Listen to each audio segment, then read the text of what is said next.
సైన్యం సాగించగా వచ్చే ఆపద విచ్చే పూల నడిపిస్తా కదా వందే మాతరం వందే మాతరం వందే మాతరం వందే మాతరం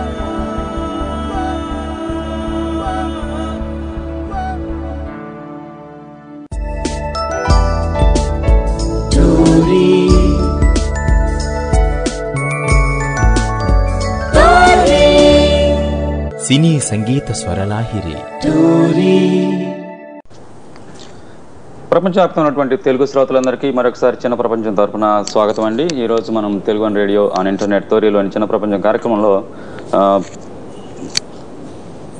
మనం డాక్టర్ జయప్రకాష్ నారాయణ గారితో మనం మాట్లాడడానికి రెడీగా ఉన్నాము. జయప్రకాష్ నారాయణ గారు నమస్కారం అండి. నమస్కారం అండి. ముందుగా మీకు శుభాకాంక్షలు అండి. సుప్రీంకోర్టులో మీరు 2G కేసు గెలిపించారు.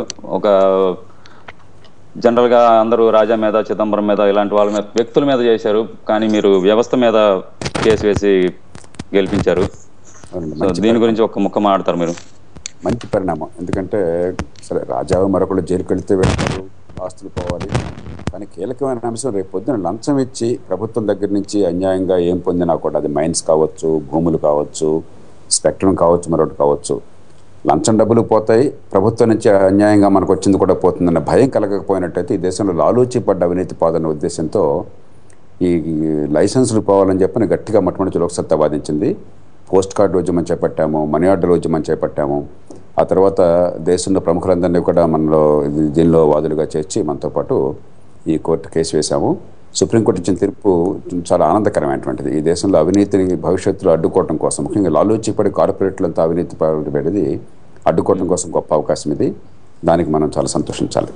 కానీ దీని కేసు వేసినప్పుడు ఎటువంటి ఫలితాన్ని ఊహించారు? అంటే మీకు న్యాయ వ్యవస్థ మీద డెఫినెట్ గా ఇంత నమ్మకం ఉంటుందా? ప్రభుత్వం, కేంద్ర ప్రభుత్వము ఇంత దారుణమైన లంచగొండితనాన్ని ప్రోత్సహించి ఇంత దారుణమైన విషయాన్ని చేసినప్పుడు మీరు గెలుస్తాము అని ఊహించారా, లేదంటే వేయాలి కాబట్టి వేశారా? లేదు, ఖచ్చితంగా గెలుస్తామని నమ్మకంతో వేశాం. ఎందుకంటే చాలా ఆర్బిటరీగా వీళ్ళు ఏ రకమైన ప్రమాణాలు పాటించకుండా, పారదర్శకత అనేది, ట్రాన్స్పరెన్సీ అనేది లేకుండా, చివరి క్షణంలో ఆ షెడ్యూల్ డేట్ని మార్చేసి, డెడ్ లైన్ మార్చేసి, ఆ ప్రొసీజర్స్ అన్నీ కూడా కేవలం వాళ్ళకి కావాల్సిన వాళ్ళకి చెప్పి చాలా చూడగానే అన్యాయం జరిగిపోయిందని అర్థమయ్యేట్టుగా చేశారు.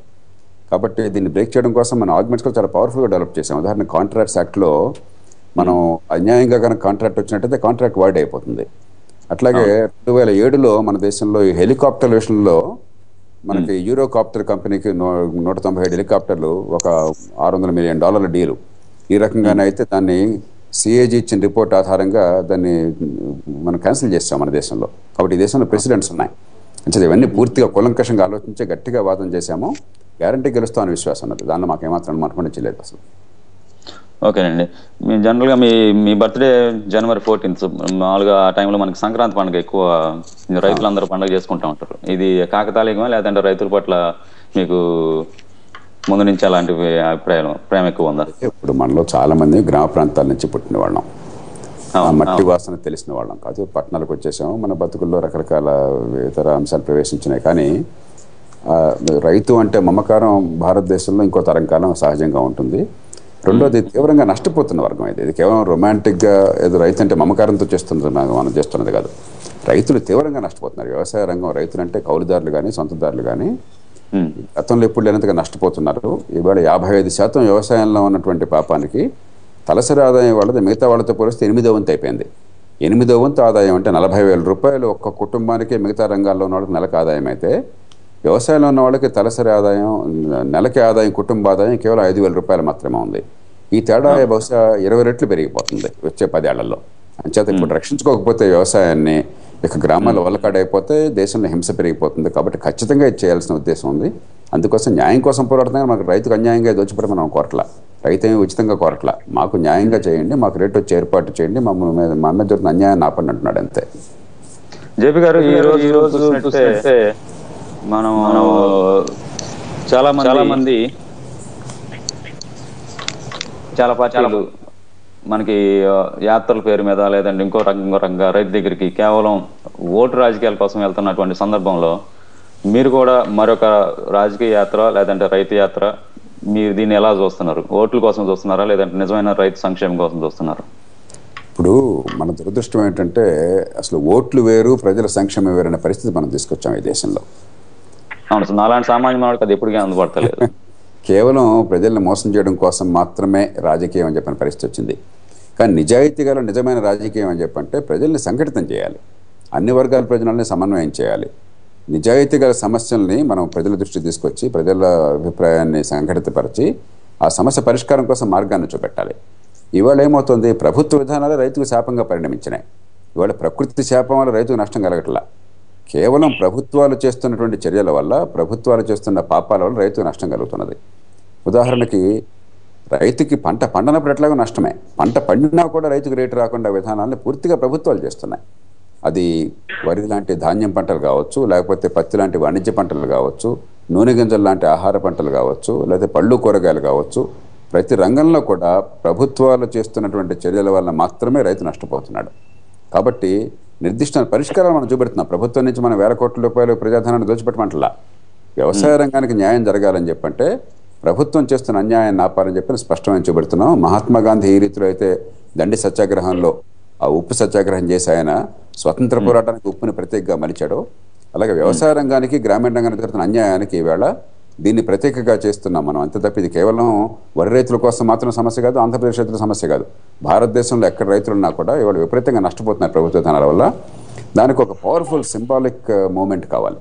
అంచేత దీన్ని ఎంచుకోవడం జరిగింది. చాలా కాలంగా ఆలోచించి దీన్ని చేశాము. గత సంవత్సరాల కాలంగా లోక్సత్తా చేస్తున్న కృషి వల్ల అసలు ఈ రైతుల విషయం మీద చర్చ ధోరణి మారింది. ఇప్పటిదాకా రైతుకి ఏదో మనం దానం చేయడం అని చెప్పిన తప్ప రైతుకి న్యాయం చేయడం కోసం విధానాల్లో మౌలికమైన మార్పు రావాలని చెప్పి ఆలోచన రాలేదు. ఇప్పటికే కొన్ని విజయాలు సాధించాం. లోక్సత్తా చేసిన పోరాటం వలన ఇప్పుడు 2 జరిగినాయి. ఉదాహరణకి పత్తిలో ఎగుమతులను ఆపైన వాళ్ళు మళ్ళీ ఎగుమతులు కొనసాగించడానికి కారణం కేవలం లోక్సత్తా చేసిన పోరాటం వల్ల. అట్లాగే ఇవాళ బియ్యానికి ఎగుమతులు 3-4 గంటలుగా పూర్తిగా ఆపేసిన వాళ్ళు బియ్యానికి ఏ షరతులు లేకుండా ఎగుమతులు మళ్ళీ అలౌ చేస్తున్నారు. ఈ 2 కూడా ఇప్పటికే మనం సాధించిన విజయాలు.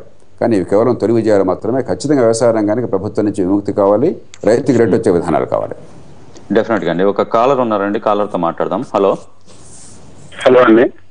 హలో, ఎవరు మాట్లాడుతున్నారు? హలో, నా పేరు ప్రవీణ్ అండి. నమస్తే. జేపీ గారు ఉన్నారు, టెన్నెసీ నుంచి మాట్లాడండి. మాట్లాడండి. జేపీ గారు ఉన్నారు. నమస్తే జేపీ గారు. నమస్తే ప్రవీణ్, చెప్పండి. బాగున్నారా సార్? Fine, thank you. ఎక్కడి నుంచి మీరు? టెన్నెసీ అండి. Tennessee, US Tennessee. ఇండియాలో విజయవాడ నుంచి అండి. విజయవాడ నుంచి అండి. చెప్పండి ప్రవీణ్.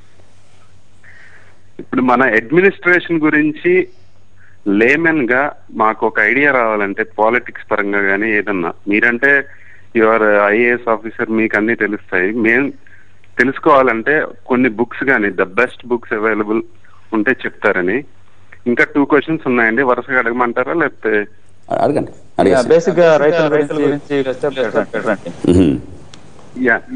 అంటే ఇప్పుడు ఇంకోటి, ఇప్పుడు కరెంట్ జరుగుతున్న వీటి గురించి కూడా మీ స్పందన అడుగుదాం అనుకుంటున్నాను. ఈ డాక్టర్స్ కానీ, ఈ వ్యాట్ కానీ ఎవరికి పెడితే వాళ్ళు ఉద్యమాలు చేస్తున్నారు కదా, వాళ్ళ ఎంతవరకు నిజాయితీ ఉందని మీరు అనుకుంటున్నారు? ఈ ఫీజు రీయింబర్స్మెంట్ కానీ అది హక్కు కింద ఎలా తీసుకుంటున్నారు? అది యాక్చువల్లీ ఇట్స్ ఎ ప్రివిలేజ్. ఇంబర్స్మెంట్ అనేది ప్రివిలేజ్, అది హక్కు కింద టర్న్ అవుతుంది. ప్రజలు కూడా గుడ్డిగా ఒక హక్కు అనేది స్పష్టంగా బయటకు వస్తున్నారని, దాని పట్ల మీ ఉద్దేశం. ఇంకొకటి, రీసెంట్ గా లోక్సత్తా తెలంగాణ పార్టీ అని ఒక ఆయన వారధి ప్రోగ్రామ్ లో వచ్చారు. ఆయన టీడీపీ వల్ల ఏమన్నా ఫామ్ అయ్యారా అనేసి నా డౌట్. దాని మీద మీ స్పందన చెప్పండి సార్. మొట్టమొదటిది పరిపాలన గురించి అడిగారు మీరు. చాలా సాహిత్యం ఉన్నది, ఏ ఒక్కటి ఇప్పుడు సరిపోయినా కూడా. WH మారిస్ జోన్స్ అని చెప్పి చాలా కాలం క్రితం ఆయన మన దేశంలో పరిపాలన గురించి, రాజకీయాన్ని గురించి మంచి ప్రామాణికమైన పుస్తకం, చిన్న పుస్తకం రాశాడు ఆయన. అది చూడొచ్చు. అట్లాగే ఈ మధ్య కాలంలో మరి రామచంద్ర గుహ రాసిన పుస్తకం వల్ల రాజకీయం, పరిపాలన మన దేశంలో ఏం జరుగుతుంది చెప్పినంత కొంత అవగాహన వస్తుంది. ఇంకా చాలా సాహిత్యం ఉంది, ఎన్నో రకాలైనటువంటి ఆర్టికల్స్ ఉన్నాయి, ఎస్సేస్ ఉన్నాయి. లోక్సత్తా సాహిత్యమే చాలా బలమైనటువంటిది ఉంది ఈ విషయంలో. ఇక రెండోది మీరు చెప్పేది ప్రెషర్ గ్రూప్స్ ఎప్పుడు వస్తాయని చెప్పంటే, ప్రతి సమాజంలో ఒక ప్రజాస్వామ్య సమాజంలో ప్రెషర్ గ్రూప్స్ రావడం సహజం. కానీ ఎందుకని కొన్ని రకాలైన ఎక్కువ వస్తున్నాయని చెప్పంటే ప్రభుత్వాలు ప్రజల్ని కేవలం ఓటు బ్యాంకులుగా మారుస్తున్నాయి. పేదరికాన్ని అంతం చేయడం కాదు ప్రభుత్వం లక్ష్యం, పేదరికాన్ని కొనసాగించి పేదలకు తాత్కాలికంగా ఏదో చేస్తున్నట్టు కనిపించాలి. దానివల్ల ఏమవుతుంది, ప్రతి ఒక్కళ్ళకి ఏదో ఇస్తున్నట్టుగా భ్రమ కలిగించే విధానాలు ఎప్పుడైతే చేపట్టారో మాకు ఇంకా రావడం లేదని కొందరు, మాకు పూర్తిగా అందట్లేదని మరికొందరు, దీన్ని కొనసాగించాలని మరికొందరు ఈ రకమైనటువంటి ఉద్యమాలు చేస్తూ ఉంటారు. సహజం. అది మౌలికమైన విషయం. రాజకీయ నాయకత్వం ఈ సమాజంలో అందరి ప్రయోజనాలని కాపాడడం కోసం, భవిష్యత్తుని మలచడం కోసం, కేవలం ఈ పూట ఓటు బ్యాంకులకు కాకుండా రేపటి భవిష్యత్ నిర్మాణం కోసం చెప్పని స్పష్టమైన విధానాలు తయారు చేయాలి. దానికి సమాజాన్ని సిద్ధం చేయాలి. సిద్ధం చేయకపోతే ఏమవుతుంది, ప్రజలు సచ్చినోడి పెళ్లికి వచ్చిందే కట్నం అని చెప్పని ఈ పూట మాకు ఏదో దక్కుతుందో అది ఇచ్చేయండి అని చెప్పిన పరిస్థితికి వస్తారు. ఆ తప్పు ప్రజలది కాదు, పూర్తిగా రాజకీయ నాయకత్వం అంది.